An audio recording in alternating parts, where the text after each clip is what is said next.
That was it. Done.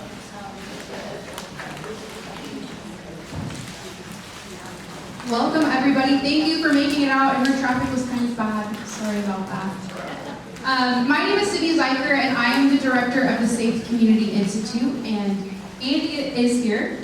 I'm assuming most of you know him. And then also our CEO Rania is here. Oh, I lost her. She was. Oh, there you are. She's here.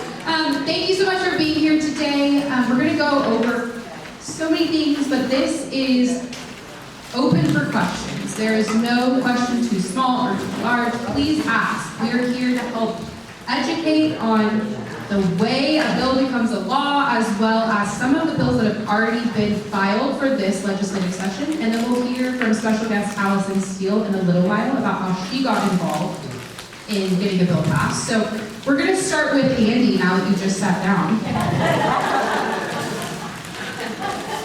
Here you go. Good evening, Andy Kahn, Director of Victim Services, Crime Stoppers in Houston, and a few other choice words that I am given. If there's anybody here that shouldn't be here, let me know. Is there anybody here from the New York Times?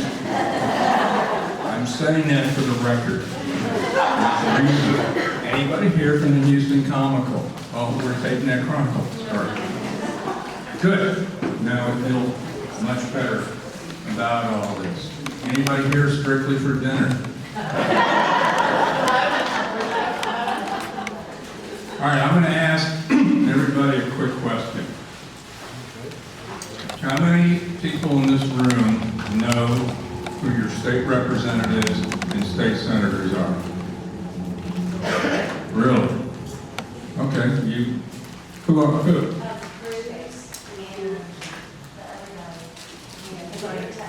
You're saying Ted Cruz, right? That's your final answer? That's your final answer. You raised your hand. You want to put your hand down? All right. Let's try this again. Who knows? Anybody? Do people know who they're? I know you know. I'm not asking you. No. All right. So, who's your state senator, state representative? Huffman and Johnson is there. Excellent. Anybody else know who they're seriously? And there's reasons I'm doing this. Will Metcalf is my representative, and my senator is Brandon Creighton. You must be way up north. I'm way up north. Y'all are special. See, I knew that. So again, we did a presentation about a year ago to a bunch of millennials, people under 30, none of them had my hairstyle. And there were 60 of them there. And God bless, that's amazing that we had 60 people there. And I asked them the same question.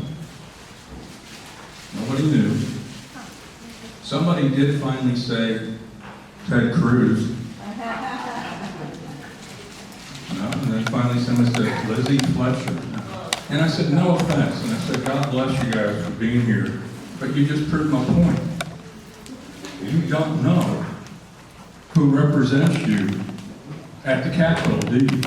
I just found mine. Now, before anybody leaves here, there will be a quiz. And you see those gates out there? You ain't getting out until you tell me who your state senator and state representative is. Guess what? They work for you. You pay them. This is where things happen. I've been going, I know you're waiting for me to start this, and that's what makes us great, because you have no idea when I'm actually going to start this. Trust me, I don't either. I got the clicker. I can move you along. I've been going up, I'll age myself, I've been going up to state legislative session since 1993. Responsible for passing, enacting, pushing at least 25 pieces of legislation, all on behalf of public safety and victims' rights. And usually for every piece of legislation, there's a catalyst. reason that something happens. But there's a whole process, and guess what? It's about ready to rumble. Because the session, as you all know, began yesterday. And that means things are going to start flying between now and the end of the legislative session, which is the last day of May of this year. So between now and May, things really happen. Now, all right, I'm going to be good and do how a bill becomes a law in Texas. Hold on, first of all, you got the question right, correct? You get a handmade card. Look, see that? That's pretty cool, huh? Right. That's a collector's item. Keep it. Hang it there. You bet. See, there's rewards for when you get questions right. I have rewards here. How does a bill become a law in Texas? What do you think? We just, you just go up and say, hey, I want everybody, who's charged with something and ends up with life in prison, and all of a sudden it becomes a law, right? There's a whole process. So look at that. You introduce a bill. And this is why it's important for you to know who your state representatives and state senators are. Can I say something? All of this is also on the website that's on the back of your sheet. All of this and more to help with your understanding can be found at that website, or you can scan that QR code. So I can't go back, and you guys are welcome to take a picture of it, but it's also there for you to find. Actually, I don't need to say anything because I'm assuming everybody can read. This is why I don't like PowerPoints, because everybody can, but I'll do this right here. It's a fascinating process. The way I would describe it using my New York street sense analogy, it's kind of like salmon spawning. You start somewhere, right? And they're all trying to get to that finish line, right? Some make it, most don't. And that's kind of what happens in the Texas legislature. Most of the bills that are filed never make it up there. Never make it to that pinnacle. Some by design, some by other means. But basically, when a bill is filed, it gets assigned to a committee. Most of the committees that we deal with here involve either public safety, corrections, criminal jurisprudence, and criminal. Now, does everybody know that there are two different sections in the Capitol? Do you know what they are? This is an easy one. Do you know what they are? Nope, you got half of it right, so I can't give you half though. You got half right. So what are the two sections? There's the, right, see, I already gave you a card. The Senate and the House. Two, you have a state representative and you have a state senator. That's where things happen. So when a bill is assigned to a committee, then we basically wait and see when there's a hearing.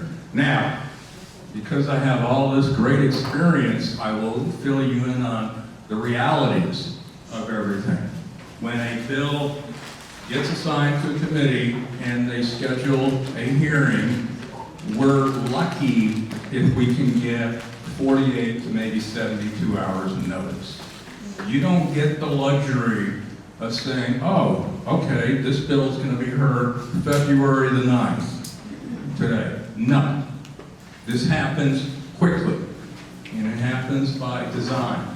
And that means you have to get ready and mobilize, and if you decide that you do want to end up participating in person, it means you got to be a little bit flexible, and you got to have an awful lot of patience. And there's I know I'm digressing, but last session, there's pictures of me standing in the House and the Criminal Jurisprudence Committee, and I'm standing in the back of the room because I'm pointing to a clock, and it was 1:49 a.m. No, it's still waiting. At that time, I had run out of Swedish fish and bazooka gum, and I was not a very happy camper on this as well. So you got to pack an awful lot of patience as well. These things just don't happen quickly. So if it's recommended, let's say, yeah, we like this bill. You know, we like this bill. You know, we don't think there should be a statute of limitation for hit and run fatalities. We think that's a good idea. Then the committee votes it out. That's just the beginning of this process. So they may vote it out. A lot of times they may what's called pending, left pending. That means they're waiting for you to leave, and then they'll decide whenever to vote on it or not. A lot of bills get left pending. The bottom left, Because that it should be way, chamber, not camber. politically, you don't have to take a side. You don't have to vote yes or no. Then there's a lot of bills where they simply say, you know, we're not gonna support it, and we get voted down. Yeah, So, what does the phrase "killed in committee" apply to? correct. That means the committee just said, it ain't happening. Dead on arrival. Correct. So, it has to be voted out by majority or Yes. by? Most committees are either 7 members and sometimes 9 members, so it can be 4-3s, you know, so whatever it is, they can vote it out. And once they vote it out, or they, as you very poignantly put, kill it, then that's it. We're over and done with it. Yeah, Do they have a hearing about? yeah, yeah. I think we're supposed to talk about that on one of these slides, if I ever get over to that as well. I think submit a Your state representative and your state senator. That's it. So for example, this session, you know, I had an idea on a bill. And one of the bills it has to do with assault with intent to impede breathing, which is just a fancy lingo for someone trying to strangle you to death.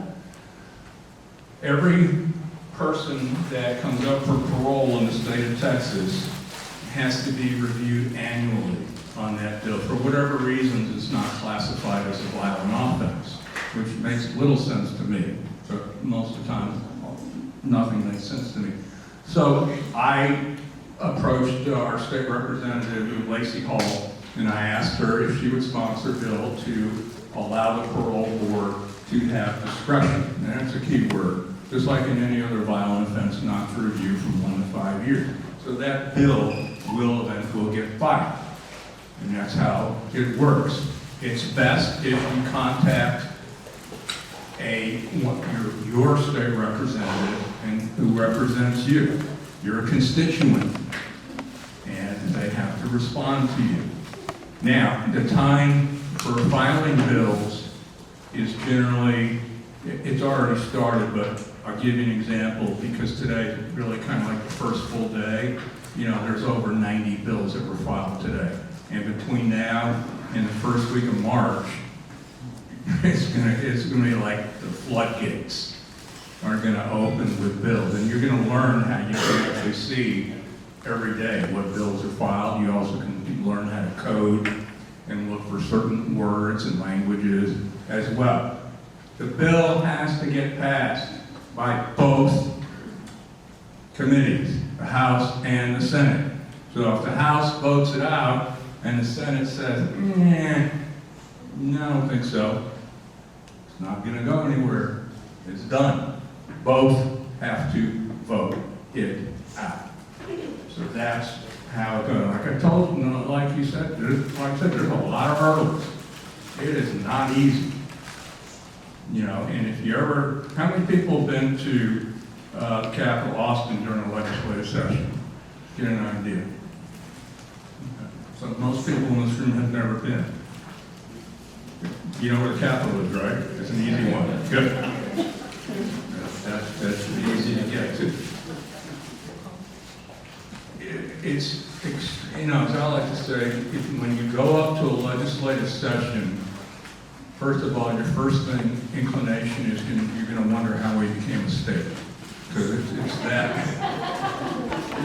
that chaotic and circus-like. So Even when bills get filed, there's back and forth between legislators can amend. They can just say, I want to add this, I want to add that. Some very savvy legislators know how to, what I would call, sneak something in that didn't get in on something else, but they know how to do. So there's a lot of different angles that you can do this, and this is where experience comes in, where you know how to look for things that might be similar to a bill, but you want to get it in there. So there's amendments, there's conferences, there's all sorts of things that go on once you achieve that hurdle right there. So then, even when you've done all that, it still ain't over. Because you know who gets the final say in all the bills? Who? Governor, right? Governor, he can do what? What can a governor do to a bill? Right, he can say, yeah, that's pretty good, or, you know what, I don't like you, Tom Jones. I'm not going to give you credit on that like that. So then the governor, and then it becomes a law, and then a lot of times we get to do a real cool photo op when people come down here and sign. There was no better feeling in the world, you know, than when you watch something start from scratch and you watch it end up into a lot. I'll just tell you a very quick story. This was 2019. There was a 4-year-old boy named Sir Romeo, which is a really cool name to begin with. He was watching TV with his grandmother in their house apartment.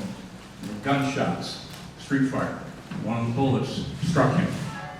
He ended up at the hospital for 6 months, getting rehab, put back together again. When he was ready to be released from the hospital, so Romeo's grandma contacted me and said, hey, is there anything that Victims' Compensation has for relocation? Because we don't really feel comfortable going back to the same place that he was shot at. I said, yeah, Lawrence, that's a really good question. Because at that time, there were only 2 victimizations that were eligible to apply for relocation expenses. And that was domestic violence and sexual assault. So I do what I do. I started doing my background research. And I got a state representative and a state senator, and I contacted specifically them because they were in the district. So they get first dibs, as I like to say. And they did. They sponsored a bill, went up there and testified, passed. No one was opposed to this. And we became the first state in the nation to pass a law that allows families who were victims of attempted murder, children who were victims of attempted murder, to be eligible for relocation expenses. All because someone planted an idea. That's how it came about. So, you know, my position's always been, anybody can yell and scream about injustice of the world, right? I would much prefer to find solutions and remedies, and one of the ways we do that is through that. So, what's after that thing? How to look up. So, a lot of you are pretty savvy, right, media-wise. But if I want to go check on the Texas Legislature, what do I do? The next slide. You're a teacher, right? I don't know, you're a student, right? So what would you do? Right. So you will go pull up the Texas Legislative online, right? You want to watch the video? Yeah. Oh, good. Excellent. Does Alan say anything? Good. No, she's not going to say anything. I'm tired. So watch.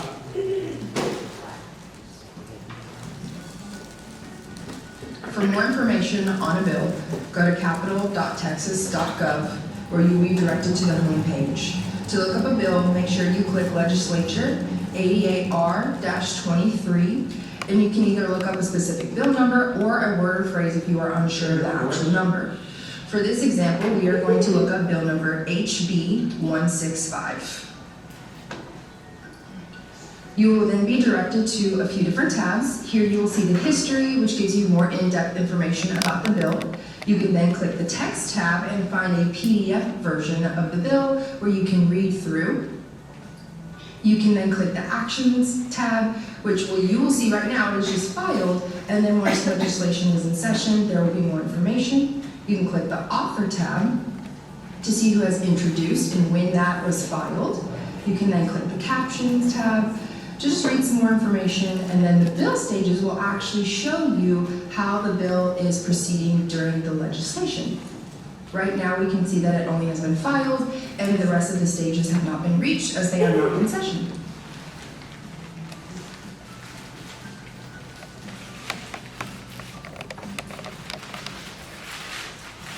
That video is also on the website on the back of your page, so if you want to reference it again, you can find it there. That's pretty cool, huh? See? All of you can do that. It's all public record. You're gonna love doing this. 'Cause this is where how you find out things. You check on the committees, who's on the committee, it'll show you the meetings, it'll give you everything you want to know about a bill. And if you're really savvy, like me, you can do for like bill lookups, you can put in little code words like I'm always putting in like bail. How many bills have been filed? How many bills have been filed that have the word parole? How many bills have involved crime victims? And that way I kind of see what's happening over there. So, who here has testified?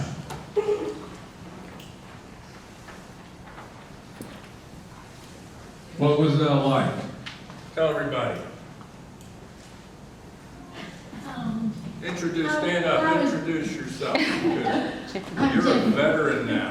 I'm Jenny McIntyre, and I testified for the no PR bonds for capital murder. What was the bill number?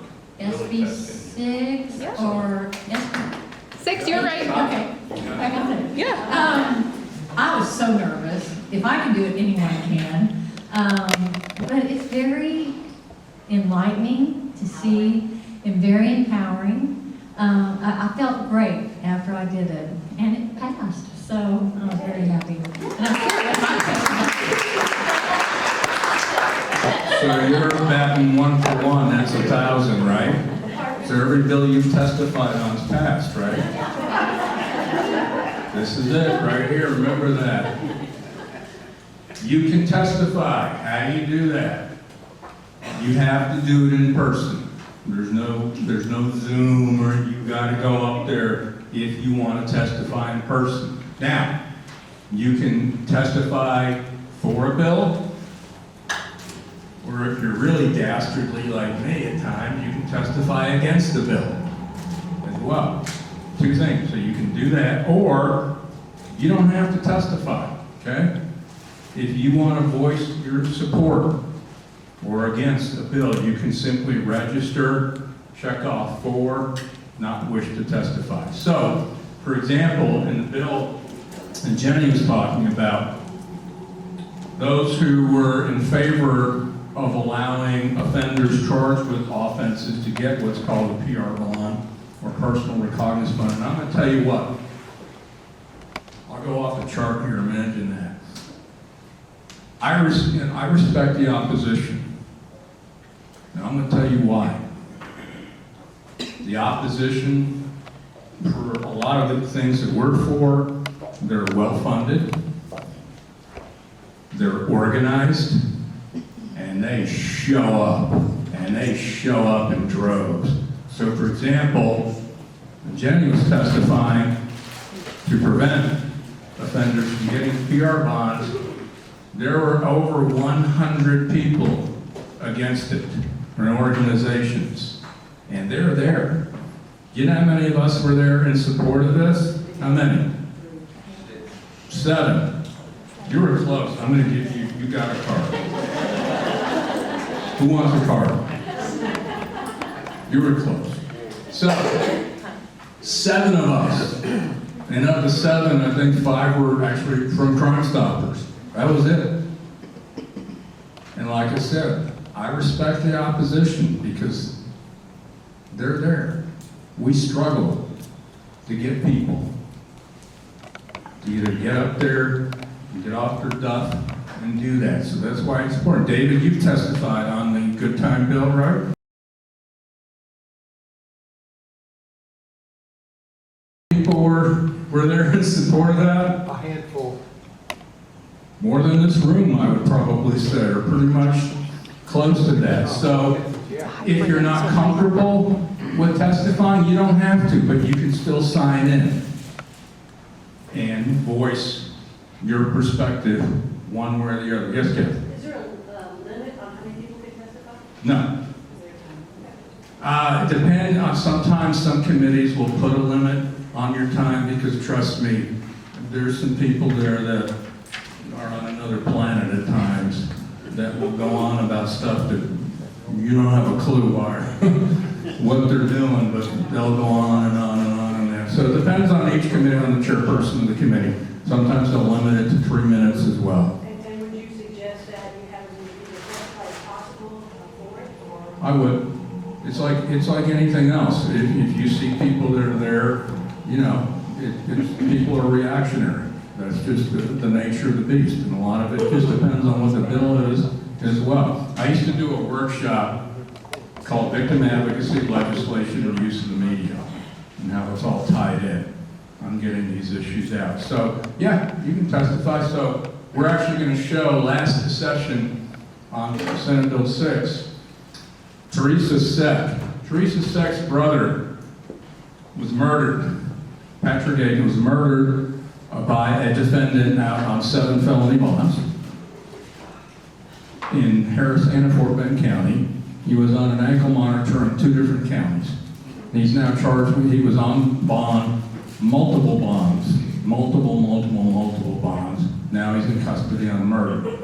And when Teresa Seck contacted me, she said, you know, Andy, I've seen you on the news, I've watched these segments. You've never in my wildest dreams did I ever think my family would be reaching out to you. And here she was. And God bless her, she was in Austin testifying. So let's see that. You can see the back of my head, look. That's me. Yeah.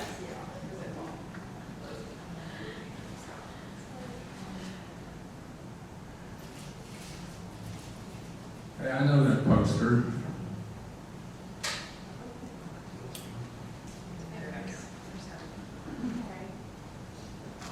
Doesn't like Facebook videos, guys.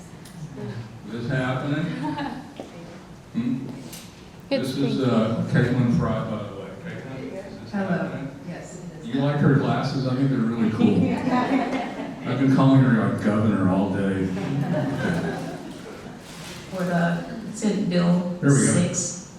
I prepared a statement here. My brother Patrick Aikens was unfortunately murdered randomly 9 months ago by individuals attempting to rob him as he walked outside his Galleria area apartment in Houston. He was a kind-hearted, genuine man who touched so many lives with his love and positivity. He didn't deserve for his life to be taken in this manner because he didn't live a life like that. We are absolutely devastated and heartbroken over his death. One of the individuals that murdered Pat was out on bond for aggravated robbery with a deadly weapon and wearing an ankle monitor at the time.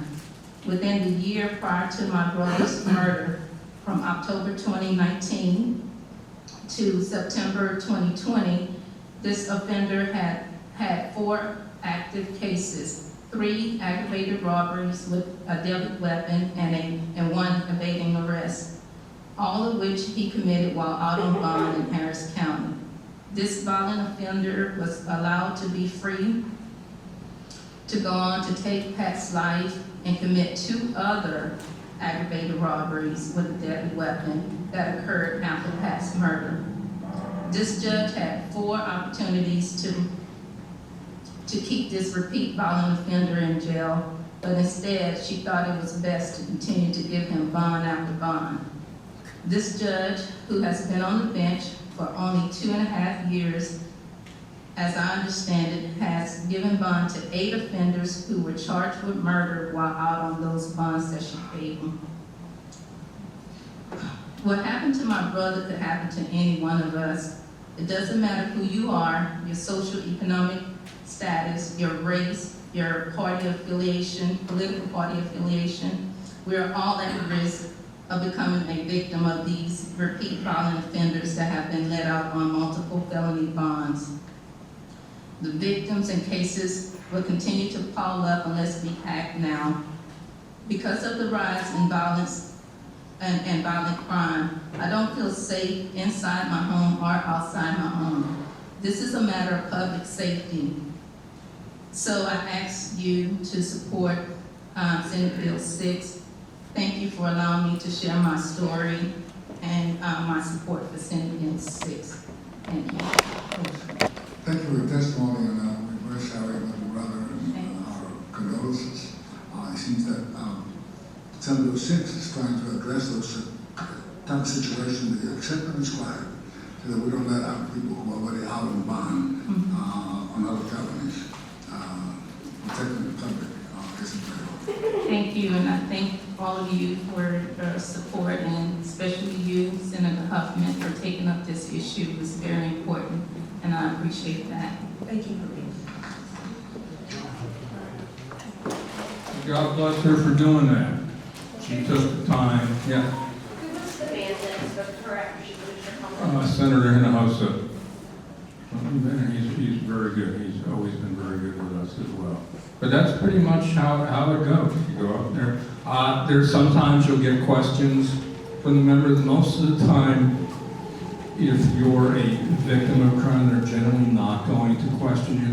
They'll question people like myself or stuff like that. But most of the time you do that. Everything is recorded. You can watch all this while it's going on. And during the session, you can watch everything that happens. All you gotta do is click it on and watch the committees and go in action. So I'm gonna introduce a very special guest, and she'll get into her story, her situation, which is truly remarkable. And I remember when I first met Allison and she asked to speak with me, and and she just, like a lot of you here today, she has a personal story you'll hear about, but she wanted to make a difference and get involved. And correct me if I'm wrong, you really didn't know. You didn't know anything. And I sat with her, and it became a very, very quick study. Almost to the point where, you can do this all, and it's truly an amazing journey that somebody had with an idea and brought it to fruition. She's the recipient of one of the National Foundation for Improvement of Justice Awards for her work on behalf of victim advocacy, and I can't think of a better person to talk tonight than someone in this room who's actually walking a lot of times in your shoes. And she'll tell you from start to finish. So I'm going to introduce Allison Steele.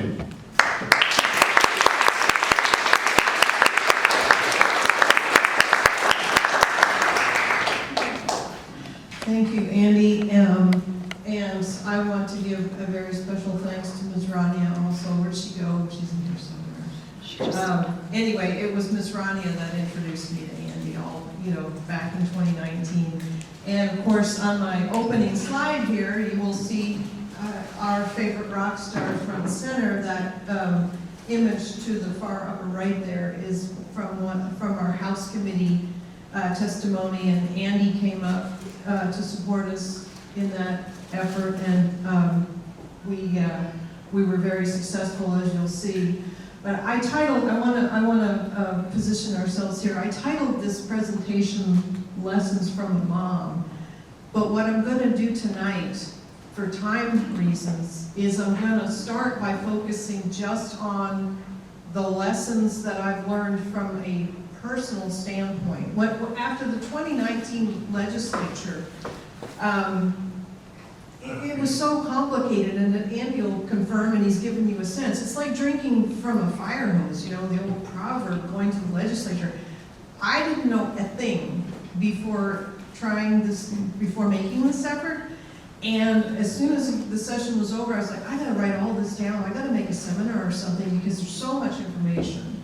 And so I did that. The problem is it ended up being 2 or 3 hours long, which is too long for this kind of an introductory meeting. So what I want to do right here is just introduce you guys to the experience of what if you are one of those cases and you decide to take on this responsibility. What does that mean for you? How's it going to impact your life?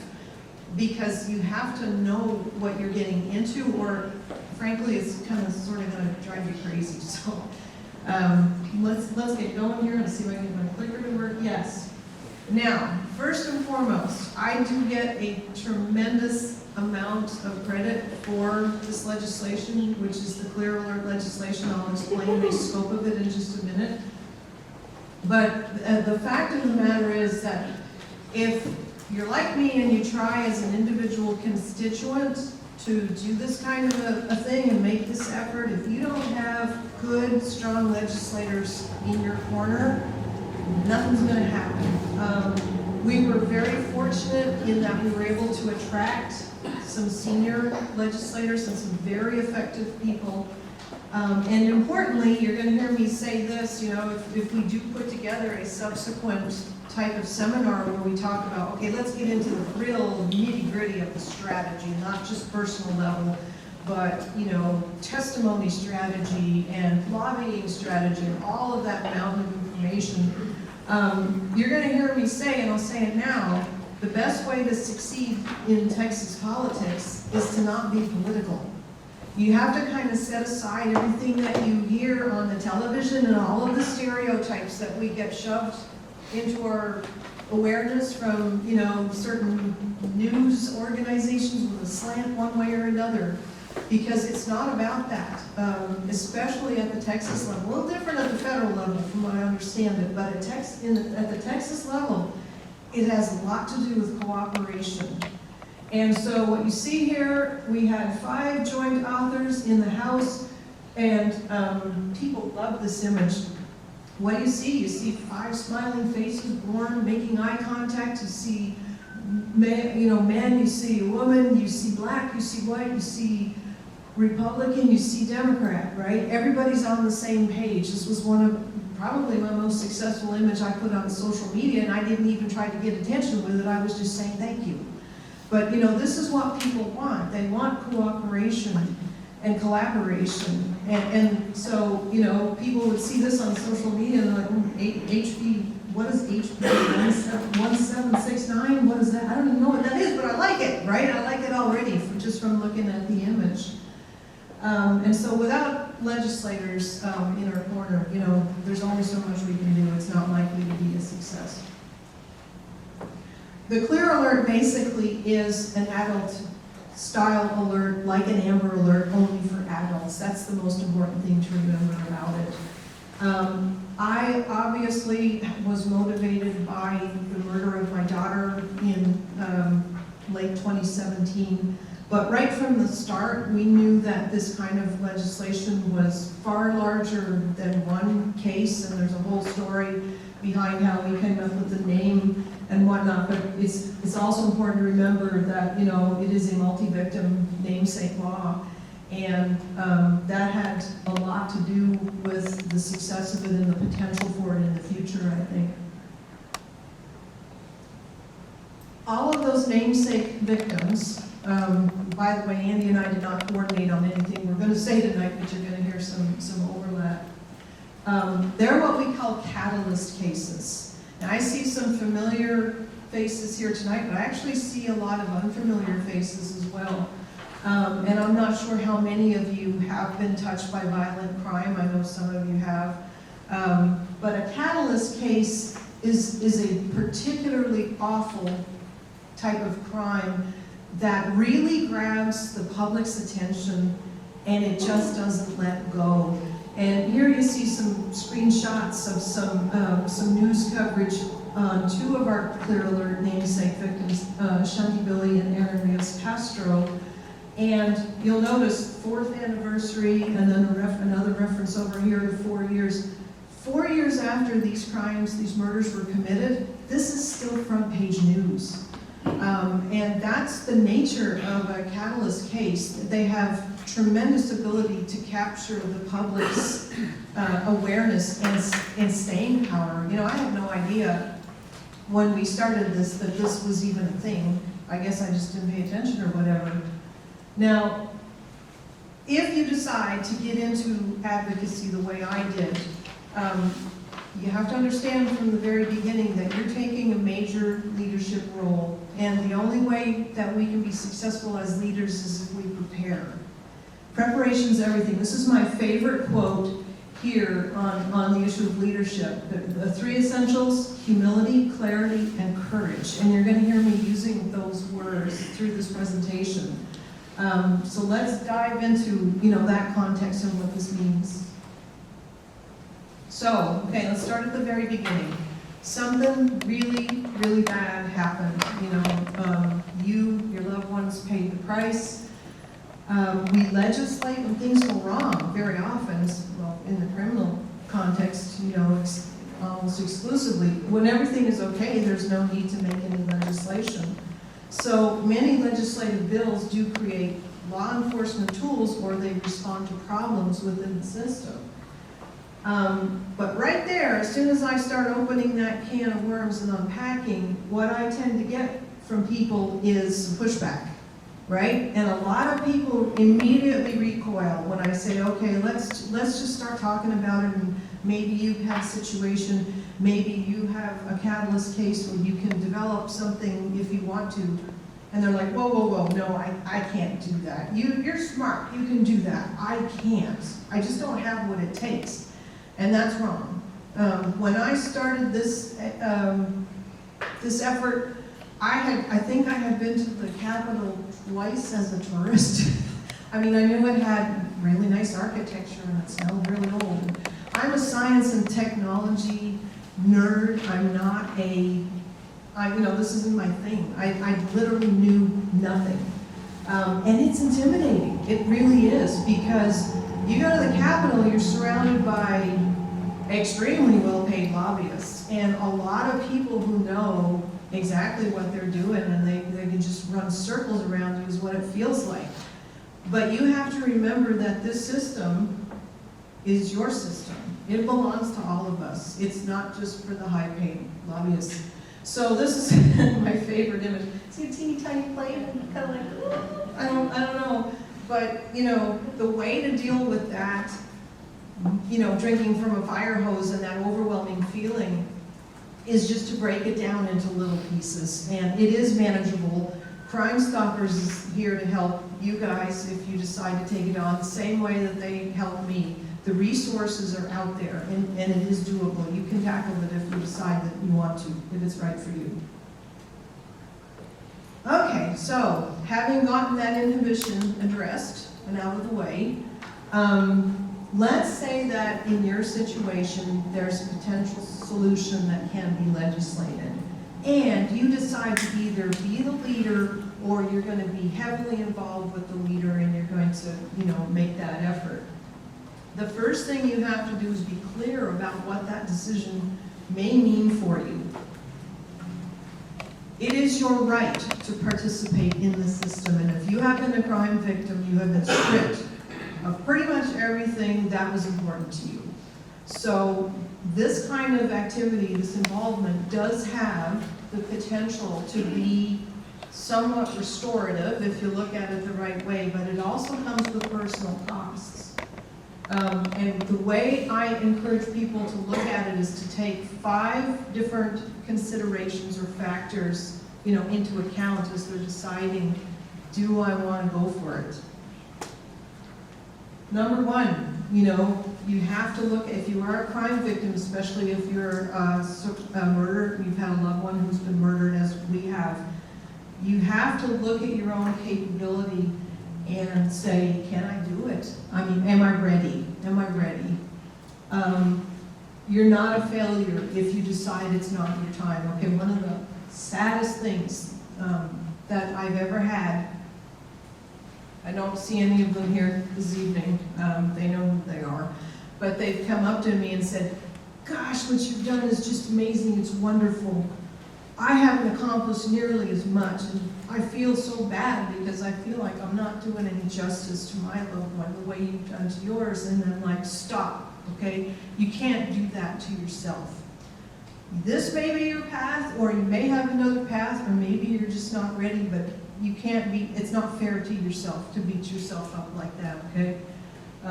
It's just, it was over a year before I could really get into it, and just to give you a little tip, I'd say, well, maybe I want to do this, but doing it makes me have to face everything that's happened and not happened in criminal justice. And, well, maybe I'll try. And so I'd open up my computer, and I'd have to shut it down like after 10 minutes because I just wasn't ready. But then the next day, guess what? I'd open up the computer, and maybe I'd get 15 minutes. So you kind of get your skin thickened that way, rather than trying to like force yourself through it. No, you got to take it slow and just check in with yourself and realize, you know, maybe I can do it. Also, you have to realize that there's the element that comes into this is actually humility. As we were going through the 2019 legislature, I happened to be watching TV one day, and gosh, this was painful. The Santa Fe High School mass murder took place during that legislative session, and this mother was being interviewed, and bless her heart, part of me was going, gosh, I don't know, I hope she died seriously, because this sounds critical, and I don't mean it to be critical, but she said on KTRK, Channel 13, my kid died on your watch, you owe me. And I just kind of winced. Was she justified in saying that, in feeling that way? 1,000%, right? Absolutely justified. I feel like that every freaking day of my life. But here's what I'm going to tell you. None of us get what we're owed. We get what we work for. And that's just the truth of it. So it doesn't matter what you're legitimately owed. If you want to do this kind of work, the best approach is not to have that mindset. The best attitude is one of humility, and it's hard. I'll be the first to tell you that. And to ask yourself, you know, okay, if this is what I really want, is for this bill to pass, how do I make that happen? What do I have to do? How do I need to step up? Just to give you an anecdote about how important that distinction can be. When I was at the Texas Capitol, I would talk to anyone who would talk to me, anyone who would listen to my story, because all of the people there, regardless of who they are, have something to teach you, especially if you're like me and you don't know diddly squat. So I would talk to some of the paid lobbyists, you know, and try to get some tips from them and whatnot. And one day, one of those lobbyists who was not involved with our legislation called me up and said, "Who are you?" And I was like, well, I'm just me. I mean, what? I don't understand your question. And she said, "You got Senator Taylor. Nobody gets Senator Taylor. So who are you? How did you do that?" And I didn't know what to say, but the bottom line is that maybe the fact that I went in there not demanding and being confrontational and saying, "You owe me," that wasn't my way. I went at it from the standpoint of saying, Texas needs this, right? Texas needs this bill, this legislation. Can you help me? What can I do? Tell me what to do and I'll do it. So that was the attitude, and I think it helped a lot. So, you know, as the old saying goes, be humble or you will stumble, even though a lot of the times you don't want to wring someone's neck instead, but you just can't. Question? Yes? What was the lobbying part of your activity? What did you do after that? I'm laughing because my husband was reminding me that I lived in a parking lot among the homeless people as I was there. I live in Houston. I'm from, we live in North Galveston County, but I went to Austin, I believe it was 10 times during the session. And I was self-funded, so I wasn't staying in, downtown Austin has really nice hotels. But we have a camper van, and so I was paying 24-hour parking, and was it 18th and Lavaca? People would say, can I take you to dinner? Where should I pick you up? And I said, 18th and Lavaca, parking lot. And they're like, what? And I'm like, hey, I'm paying my parking fees, right? I don't want to make a spectacle of it, but at that time, that was before Austin passed its no camping ordinance. So technically, I wasn't illegal. I was surrounded by a lot of homeless people. Anyway, we'll get into that in a minute too. So, and then the short answer to your question is, I went back and forth. So I would go up on a regular basis. I'd walk into my state rep's office, and a lot of what you do is through the staffers, because there are many, many staffers, right?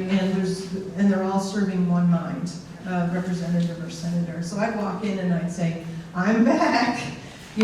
What needs to happen on this bill? Where's it at? Where's it going? What do we know? Who do I need to talk to? Tell me what to do. And I'm out that door, and I'm not coming back until I do it. So that was kind of how that worked over and over and over again, living at the corner of 18th and Lavaca. You got to think about your mental health and what's important to you if you decide to get heavily into this stuff. Because if you do have a catalyst case, if you are one of those parents or those other loved ones, and you get into this, as Andy said, the media, the legislature, it's all part of the same whole. And you're gonna lose your privacy. See this here? That's my daughter's bedroom that I'm sitting in front of. That's my office, that's the outside of my house. Millions of people have seen me on TV, literally millions. And this party's just getting started because we haven't gone through a criminal trial except for a mistrial. And this is one of those cases which is not going away. So if you're a crime victim, you've already suffered devastating losses. Are you willing to give up even more? You have to get that straight in your mind. This is a big one. Every day you're going to be forced to relive what happened to you or your loved one if you get into this line of work. It's inescapable. And we advocates help each other out because we all have days where we just can't do it. Believe it or not, I have actually written testimony for other survivors because they'll call me up, and this has happened where they say, I can't relive it again today. I don't know what to do. I'm scheduled to testify tomorrow, and I can't get it out. I can't get it out of myself. And so I've ghostwritten testimony, and I've given it to people, and I've said, well, tell you what, let's try this. How about, I know your case. Let me write your testimony, but don't read it. You take it and make another draft as to how your words would be, you do your own words. And that works surprisingly well, because it just gives them a little bit of space where they don't have to be the only ones there reliving it. It takes some of the pressure off them. In my longer presentation where I talk about the real nitty-gritty of strategy, we actually went to the legislature twice. The 2019 session passed the Clear Alert legislation, but at that time we didn't have a name. So we had to go back in 2021 and name it. Totally separate legislative process, totally separate strategy for reasons I won't get into, but I had the luxury, I had to win minds first. You win hearts and minds, but if you don't win the mind first, the heart is not going to follow as strongly. So we won the minds in 2019, and then we had to turn around and do some heart winning in 2021 strategically. And Rena Castro, mom of our namesake victim, Aaron Rios Castro, was one of our testifiers in the House committee. It happens to all of us. So, and this is a very confusing slide because I've got a picture of the passage of our bill in the House. And it's all blurry. And remember, I said I was going to go in with very low-key, steady, reliable, non-confrontational attitude when I was dealing with legislators. And that flew in the face of the stereotype because people expected to see a hysterical, crying mom. And believe me, I had my moments, but I was really trying hard. Remember the movie League of Their Own, where the I want to say Tom Cruise, but it's Tom Hanks, where he goes, "There's no crying in baseball." Well, I decided there's no crying at the Capitol. It was not exactly a realistic expectation to make of myself, but if you take that tact and you are a victim of violent crime, you're going to have to deal with yourself. You will learn where every restroom is on all 4 floors of the Texas Capitol, because that is where you will go to compose yourself. And so this particular day when this bill passed the House, we knew this was our make or break. We all did. And so I was sitting there in the gallery with my husband, and everybody was texting me, advocates, friends, parents of murdered children, people, you know, members of the press corps. They were all texting me saying, "Allison, I'm praying for." I literally had people in front of the live stream on their knees praying to God that this bill passed the House that day, because that was what we needed to do in order to have a chance of getting to the governor. So I was in there shaking like a leaf, and it actually became like baseball, because when it went up on the screen saying passage to engrossment, everybody on the other side who was texting me, you know, in front of their screen saw it at the same time, and the crowd went wild, you know, home run type of thing. And I just lost it. I mean, I couldn't, it was such an intense moment.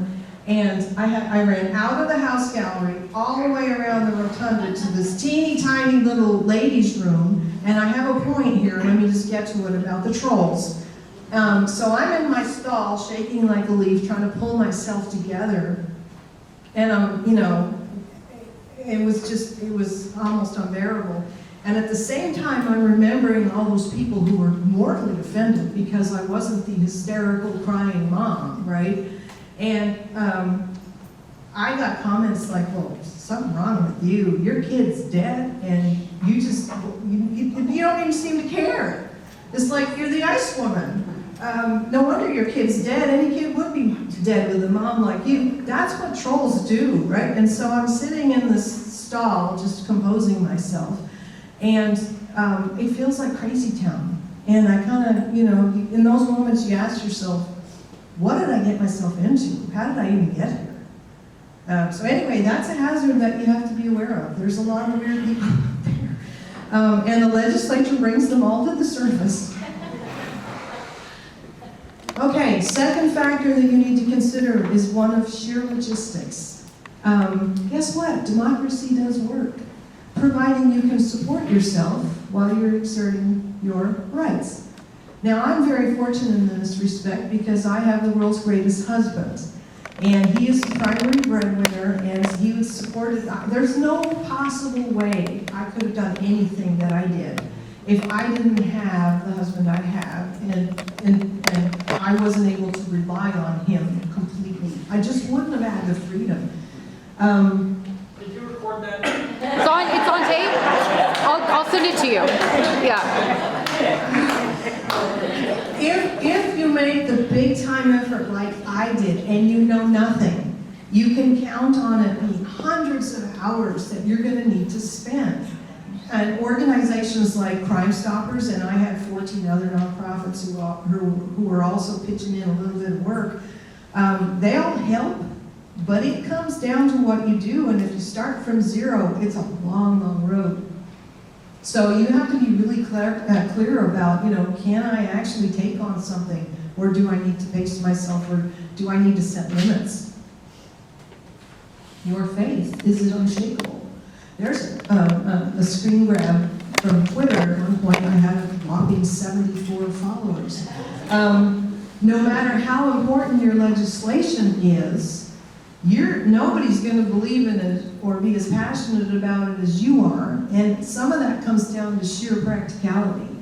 Because everybody has their own lives, they have their own priorities, they have their own responsibilities. And the secret to the whole thing actually is to have a lot of people helping you a little bit, because if you can weave all those efforts together, you end up with something amazing in terms of a whole. But that's a discussion for the more in-depth strategy presentation. You also have to remember that we're in a very bad place socially right now. Crime victims are shunned. The sympathy goes to the offenders disproportionately, not to the victims. Gilda's not here, I don't see Gilda here tonight, but Gilda Moskwinsky, the chapter leader for Parents of Murdered Children, likes to make the observation that people, if they see her coming, will cross the road to the other side. Because they can't handle it, they don't know, they can't talk, they don't want to talk to her, they just would rather not have her even exist, right? Those of us who have murdered loved ones have all experienced that. This is a quote from a book. I've talked with this author at length that discusses this conspiracy of silence. And just because you have a great legislative bill and you go to the legislature, this stuff's not going to disappear magically. You're still going to be up against that barrier as well, that obstacle. And you have to have courage. You can't allow any of this stuff to discourage you if you decide to make the effort. Okay, so Andy kind of alluded to this ugly statistic right here. Would you be okay with bill failure on top of all of your other losses as a crime victim? That is a question that you have to ask yourself. One of the mistakes I see some advocates making is, okay, so they lost, especially the parents who lost a child, they get a bill, maybe it gets filed, and they put all their hopes and dreams into having that thing pass, because that's going to make, they think is going to fill some of that hole in their soul that's been left there. That's a very, very dangerous thing to allow yourself to do. You have to be realistic. In 2019, the year I went through the session, there were 7,795 bills filed, and guess what? Everybody's competing, like Andy said, he described it in terms of the salmon swimming upstream, and most of them simply don't make it, okay? As near as I can tell from published statistics, on a good year, about a quarter of them get through, and if the numbers published are right, on my session, only 16% of them actually made it into law. And that's just the reality that you gotta brace yourself for if you decide to do this kind of thing. Clarity, here's another issue. How many laws end up on the books and then are not really, they don't amount to much. They just kind of get on the books and die there. You have to think about this too. It's like, well, what if it becomes an unfunded mandate? My participation may not end. With the passage, maybe that's not the end, maybe it's just the beginning. And so the question you have to ask yourself is, do you have any interest in following it after the fact? Are you going to continue to advocate or to donate your time or whatever? That's something to keep in mind too. Given all of that, why would, all of those downsides, why would anyone try? Some of you may be thinking that at this point. There's a lot of barriers and a lot of stress and trolls and loss of privacy and all the rest of it. It sounds daunting. It's also a calling though. And that is the answer as to why people try. The picture at the bottom shows Tracy Matheson on the right and her daughter Molly. Molly was murdered a few months before my daughter. And when Tracy was testifying in front of her House committee, she basically boiled it all down and she said, I was going to have to do something. And that's, a place that many of us come to in our lives where we're like, okay, my loved one is gone, my life is destroyed. If I'm going to continue to be here on earth at all, I got to do something.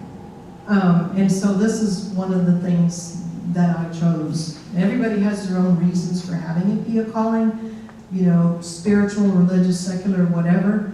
But it's all down to being a calling. We have to do something. This stuff really matters, okay?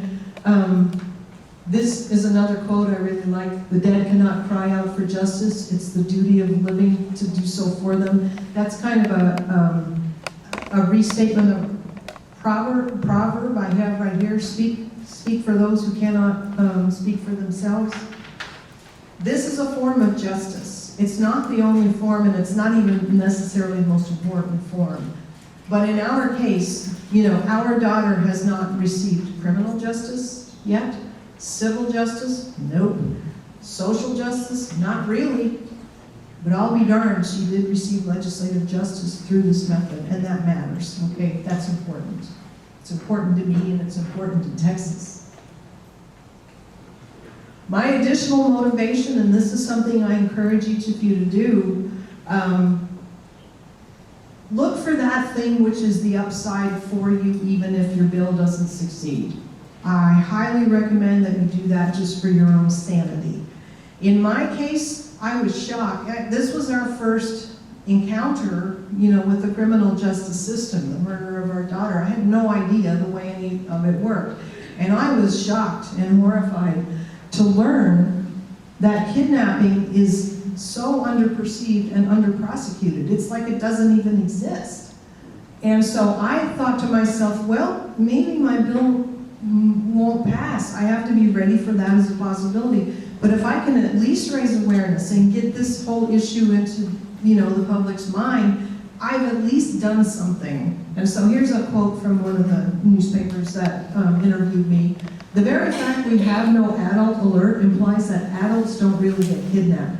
This suggests something maybe magical happens around age 18 that suddenly eliminates or at least reduces the risk. And of course, it's simply not true. You know, this was bonkers. We had Amber Alerts because we know kids get kidnapped. It doesn't stop at age 18. So that part of my, you know, my backstop on total failure was to just get this message out there. Okay, so again, you know, what I just went through, reliving that horror, no privacy, being trolled, a lot of, you know, you give up a lot of your personal time, you give up salary. I gave up in 2019 about a quarter of a year's salary. I had to take time off to go to the legislature because it all happens during business hours. What makes it worthwhile? This does. I knew from the very beginning that the Clear Alert had enormous potential to save lives. This is a alert that happened a couple of months ago, and this is an excerpt, and I blew up part of the email from you know, Chief of Police in Francis Pax, because that's the department through which the alert originated, for a missing woman who had been kidnapped by a man who had a protective order. You know, she had a protective order against him.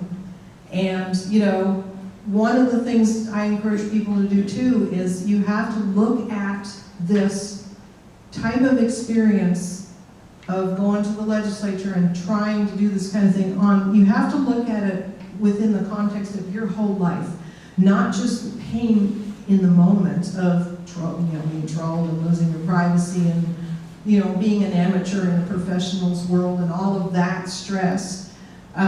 You know, in my case, I've done, you know, if we're talking scale of life, I've done what many millions of immigrants to America have done. I came to this country broke and alone. And I tried to make the most of the gift of life I've been given, and that involved really, really reaching for things, reaching far. But if you are that kind of person who does that, you know, you reach far without a good support system, you're going to fail over and over again. And I've certainly had, you know, my share of failure in life. But at the same time, I had a few successes, and you know, this is one of them. What we've done here, what our team did, has definitely helped to save lives, and will save more in the future. And nobody can take that away from us, you know.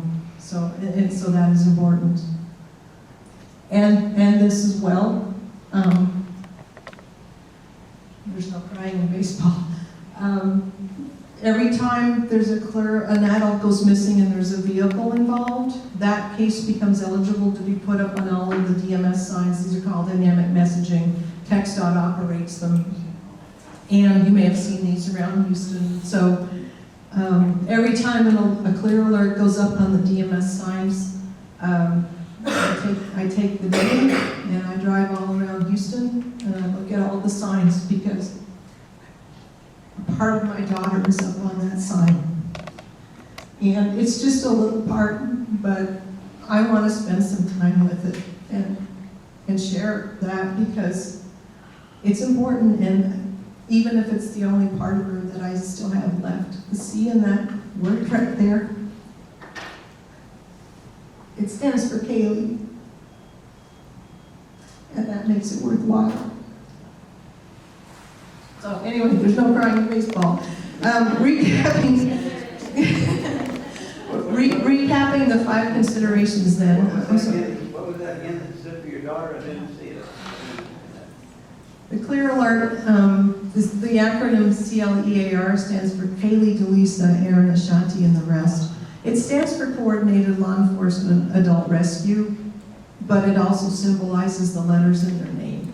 So the C in that word is my daughter, and so that's why I said that. Sorry, I didn't make that clear. Recapping, again, these are personal considerations. We got plenty of other strategy we can talk about on another day if anyone is interested. Go to clearalert.org for my contact information or contact me through Andy and Crime Stoppers. I'm available to anyone who is exploring that question of whether or not, this is something that you might like to do and devote yourself to. But as you do it, you got to think in terms of your grief journey. Are you there yet? Are you able to do it? Are you able to go in with an attitude that's going to get you somewhere? Or do you need to take some time for yourself first? Do you have the support? Money doesn't fall from the sky. Can you be supported if you end up devoting a lot of your hours to this instead of earning a wage? Are you going to be unshakable in the face of the obstacles you're going to face? Because there's going to be a lot of them. Pain on top of pain. Can you take it? Would you be okay with devoting yourself, putting all of this work in, and not having your bill pass, for no failure of yourselves? Because that's a very real possibility. Texas Legislature meets every second year for just 140 days, and there's only so much they can get done. And downstream considerations, would you support your law? Would you advocate for it if it did pass so that it doesn't end up as an unfunded mandate?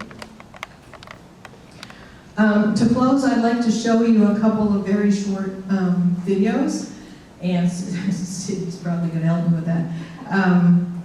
The first one is a 3-minute video of, just to give you a sense of the mechanics of the Clear Alert legislation passing in the Texas Senate. And a lot of stuff happens very quickly in that video, and that's because it has to go through the constitutional process. And then the second one is, go ahead and hit play there. The second one is some news coverage showing where we're at right now.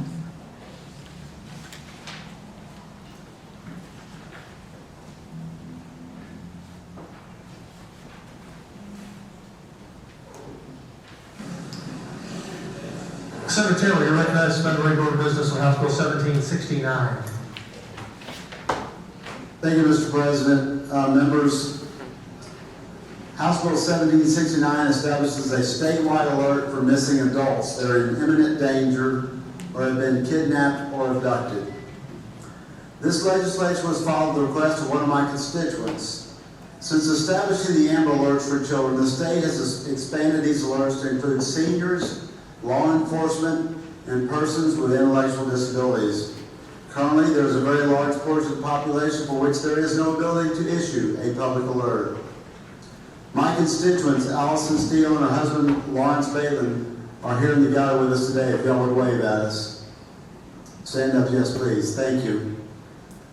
Their daughter, Katie Mendotti, was abducted by someone she knew. Her friends knew she was in trouble and called the police. She was taken from San Antonio, where she was attending Trinity University, and turned up in Luling hours later, badly beaten and unconscious. Sadly, she did not survive the attack. She drove by, I believe, about a dozen of these signs from where she was abducted to where they found her later. We don't know for certain an alert would have saved Kaylee's life, but I believe it might have given her a chance. An instance has been reported where perpetrators saw the Amber Alert signs and turned themselves into law enforcement, knowing they would not be able to get far. Members, there are many Kaylees out there we've already lost. I hope you will join me in passing this bill in honor of the ones that we could not save and in support of the lives that we will. With that, I move to suspend the Senate's regular business to take up and consider House Bill 1769. Any objection, members? Hearing none. Rules are suspended. Chair lays on second reading House Bill 1769. Secretary, read the caption. House Bill 1769 relating to the creation of a statewide alert system for certain missing adults. Senator Taylor, you recognize passage to third reading. I move passage to third reading. Any objection? Hearing none. Bill passed the third reading to recognize the constitutional 3-day rule. So moved. Secretary will call the roll. Alvarado, 31 ayes, no nays. Rules suspended. Chair lays on third reading and final passage. House Bill 1769. Secretary, read the caption. House Bill 1769 relating to the creation of a statewide alert system for certain missing adults. And I see your House author, Dr. Greg Bond, is standing behind you. Thank you, Dr. Bond, Representative Bond, for bringing this bill, and Senator Taylor for being the Senate sponsor. You're recognized on final passage. Thank you, Mr. President. And I do want to thank Allison and her husband Lawrence for being here today in honor of their daughter. And with that, I move final passage. And to the family, we're so sorry for your loss and that you had to be here. But our members in the House and the Senate want to prevent this from happening again. Members, Secretary will call the roll. Alvarado, 31 ayes, no nays. The bill is finally passed. Thank you, Senator. Thank you, members. Representative Bond. Thank you.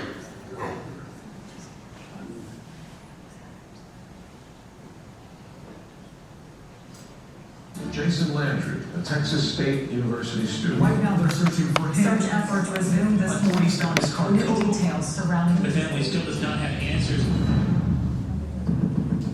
When Texas State University student Jason Landry disappeared one cold December night in 2020, in the critical hours that followed, law enforcement missed an opportunity to use a tool, something called a clear alert. This is the criteria to issue it, but think of it as an Amber Alert for adults. Why wasn't there one issued here? By the time we got involved on day 5, we wouldn't have met the nexus for activation. We will do clear alerts. I don't know why one was not issued initially. It seems like the initial stuff was not on track. Again, it's hard to argue that. In a more general sense, clear alerts are relatively new. The program started in 2019. Nobody knows more about clear alerts than this lead city mom. We just can't leave people hanging out there to suffer, horrible deaths when it's fully preventable in many cases. Allison Steele knows because she lost her daughter, Kaylee, in October 2017. Kaylee Mondati was 19, a Trinity University student, when according to police, she was kidnapped and murdered in San Antonio by her boyfriend, Mark Howerton. Howerton's first and only trial so far ended in a mistrial. Kaylee's room at home, years later now, is very close to how she left it. Why keep everything as it was? It's a way of remaining connected to her and remembering what we shared and the love that we had. Steele was the driving force behind clear alerts, pushing, pulling, doing anything and everything to help make it become law. That the public be alerted when an adult is missing and in danger. But getting law enforcement to use it is not yet second nature. Is this thing being used to its full potential? The short answer is it's kind of a mixed bag right now. Last year, we received about 65 clear alerts, and we activated 50 of them. How many more missing persons cases could have benefited from a broadcast message to the public is not clear. But there are still gaps, and Allison Steele wants to fill them. For her daughter, for Jason Landry, for others. It's already worked. What would your daughter think of all this? Kaylee was so loving. I'm glad that I lived to see that one case in which the young woman was kidnapped and gunpoint and recovered. Because the very first thing I thought of was Kaylee would be so proud.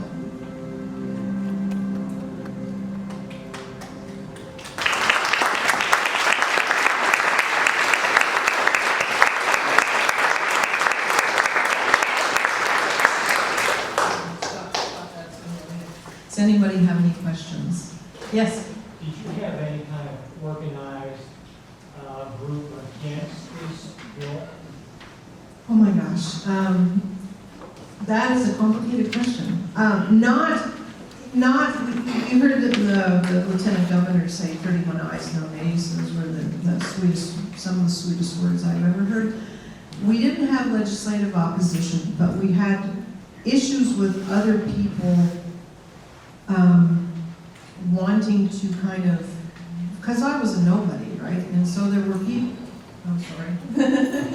There were people who wanted a piece of the action, because if you go to the legislature with all of the failures and it's complicated. And so you're going to have people trying to steal whatever it is that you're working on. And in our case, it actually ended up being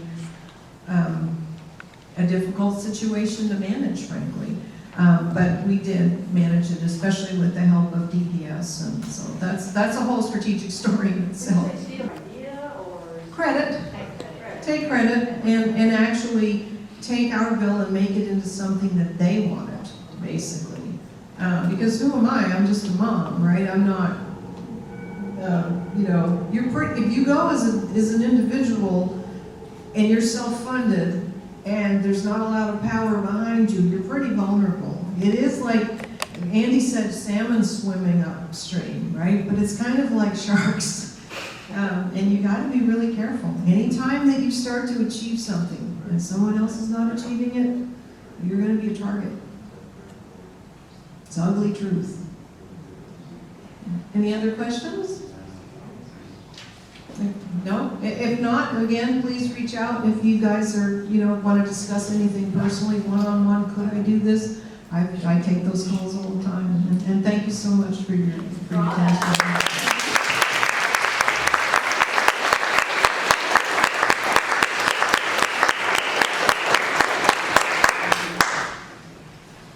Yeah, and again, there's no greater feeling, and I'm sure Allison and Lawrence will say that, there's no greater feeling than to see something that you worked on that comes to fruition. It's a really powerful narcotic to be able to do something like that.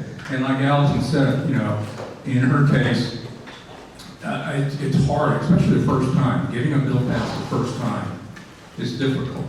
And I can just tell you in my journey, and I'll give you an example of perseverance and dedication to Bulldog. We never gave up. We found out in 1999 that you can actually be convicted of murder in the state of Texas and get probation. People were stunned. I had no idea you could get probation for murder. And we thought, man, we got to change that. That's ridiculous, right? You get to prison for drugs. How can you kill somebody and get on probation? And we had a bill filed, and in my, I thought, wow, this will be this tool. We were opposed by every single agency you can imagine on that, including the district attorney's office that didn't want, because they didn't want to lose, quote, discretion. And we started that bill in 1999. 2001, filed again. 2003, we filed it again.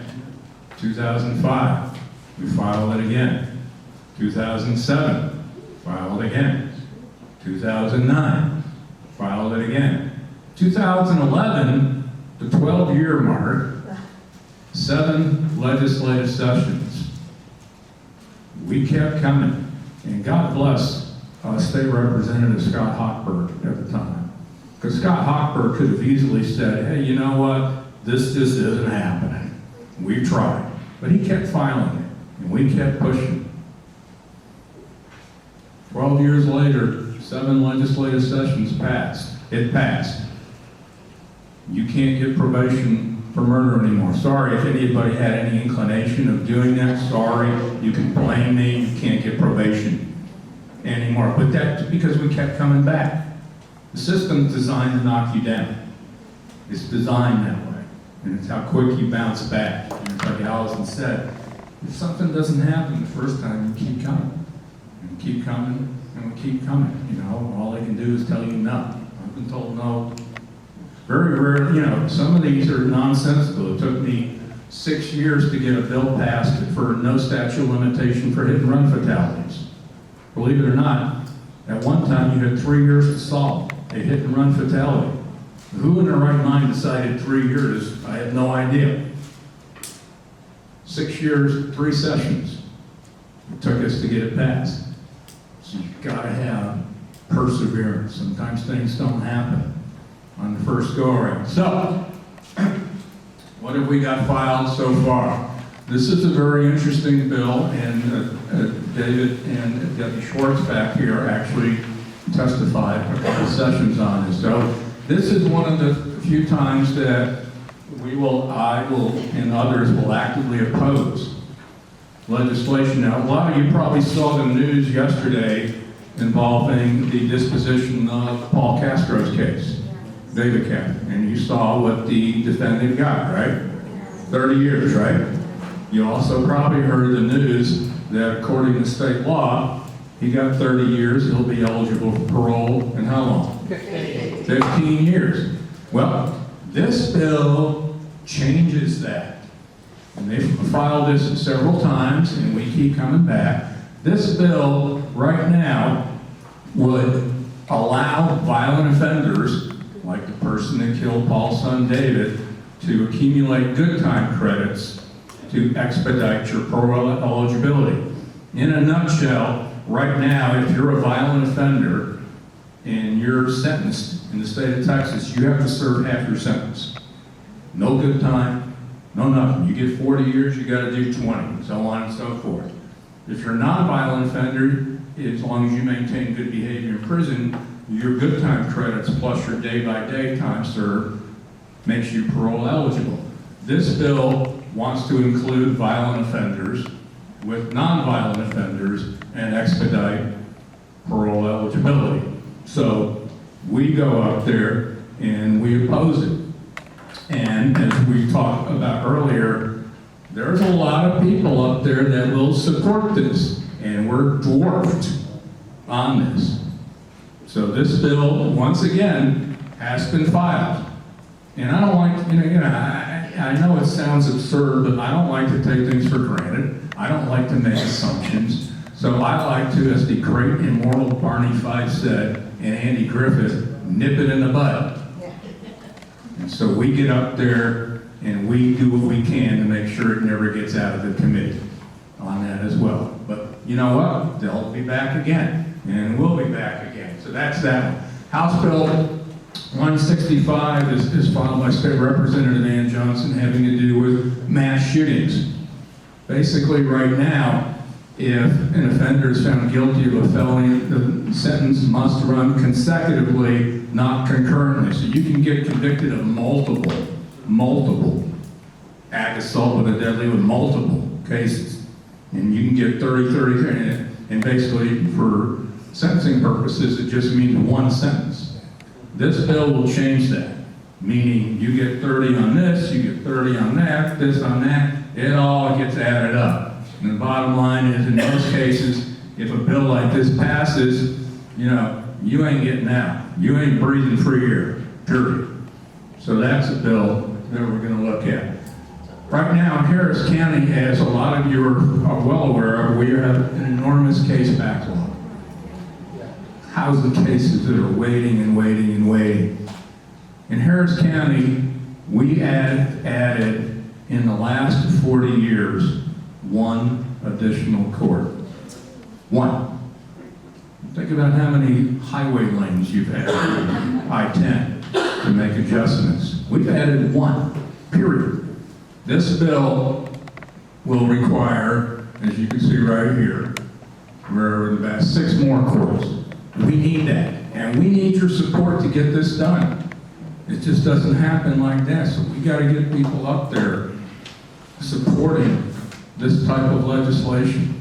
It will be very interesting to see who will be supporting this and who will not be. It's always fascinating to me. Yes, ma'am? Has the Harris County voted on that? Voted on what? I added the one course that's been added in Harris County in the last 40 years. And at that point, the legislature, which is about 12 years ago, they required that the local county commissioners court unanimously approve a court before the legislature was enacted, because the cost of the court, everything that the judge is due for in most places. Yeah, again, based on my knowledge, I'm fairly certain that they're supportive of this. And if not, you'll have a bigger story. I don't want to have a story. Yes. So I'm familiar with the omnibus bill, that the big old bill that has a whole bunch of stuff in it, and they snuck some stuff in it. Is that the one that added that? I think you're talking federal legislation? No. No. It's the one that allowed them to do service of process of a lawsuit by social media, divorced by Facebook. I have no idea. You got me on that one. I just wondered when, if she mentioned that she was involved in getting this last felony for added, when did that come about? What legislation? Last session. Okay. It was in the omnibus bill. Yes, it passed last session, so that's the 482nd. Besides y'all being in favor of it, there's this other group that's like, wait a minute, the judges aren't showing up. Well, I would rather have the courts, and we'll deal with that later, and, people, make decisions on who wants to be on the bench or not, but I'd rather have that problem than the current situation on that as well. So what's next here? All right, so this one, where's April? April, you're back here, right? Say hi. Hi. Hi. April Aguirre, very familiar with this bill, right?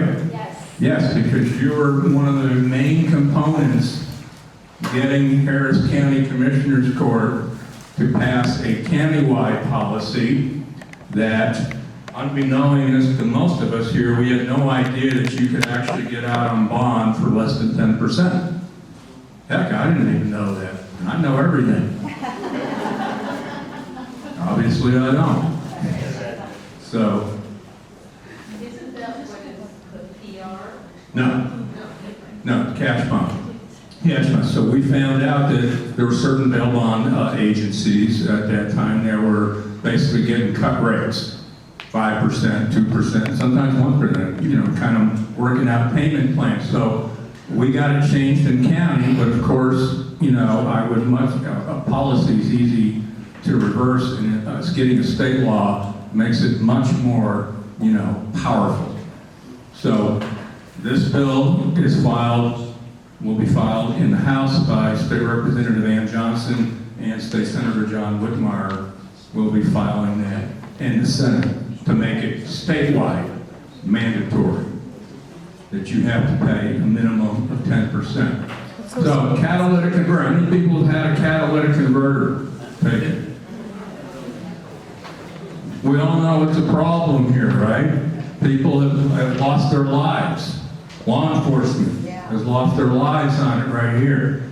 This will basically enhance penalties for anybody who steals a catalytic converter, because right now it's classified as a, quote, nonviolent property crime. And nonviolent offenders get treated a lot differently because, I just didn't use a weapon, but they cause an enormous amount of damage. This one right here, if you want, we have don't tell anybody, but we're doing a press conference on Friday at 10 a.m. here at Crime Stoppers. You're all invited, but don't let anybody know because we haven't sent it out yet. But right now, as we well know with the backlog, it's taking forever to go to trial, right? Especially on cases involving capital murder and murder. 3, 4, 5, more than 5 years on some of these cases. And what happens to cases when they age? It becomes more difficult. People disappear, people die. Witnesses, you don't have a case. We've had a case a couple months ago. It was a very high profile case, a subway shooter, in which a mother, son was killed when he jumped in front of her on a robbery. The case was dismissed because they can't find the witnesses, are gone. They're gone. They can't find anybody. This will prioritize that defendants charged with capital murder and murder will be tried a specialized courts on this. No more 3, 4, 5 years. They're going to be put at the top of the totem pole. And again, press conference here Friday, 10 a.m. to announce this fund. Don't let anybody know, okay? It's our secret right here as well. That's just what we know so far. There's a lot that's going to be happening. And there's a lot of ways that you can keep up with this. But I want to bring up, right now, I want to bring up our CEO, Rania Mankarious. Yeah. So don't you hate when I do that?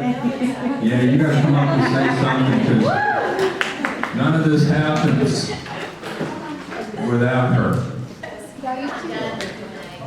Huh? No, I'm not done.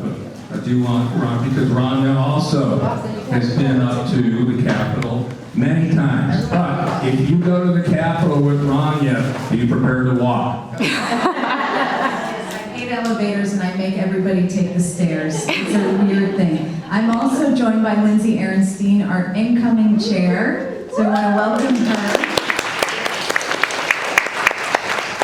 And really just to say thank you for being here. Thank you for your interest. I mean, we're all sort of following Andy's lead, but we've had a lot of people really step up and say, I don't know what to do. I'm scared, but I'm going to show up. I'm going to show up. I'm going to do whatever small piece I can do. And obviously, we know that that moves the needle. And then I was just texting with Dr. Bonin to thank him for working with you. And he's saying Allison is one of the most remarkable women he's ever met.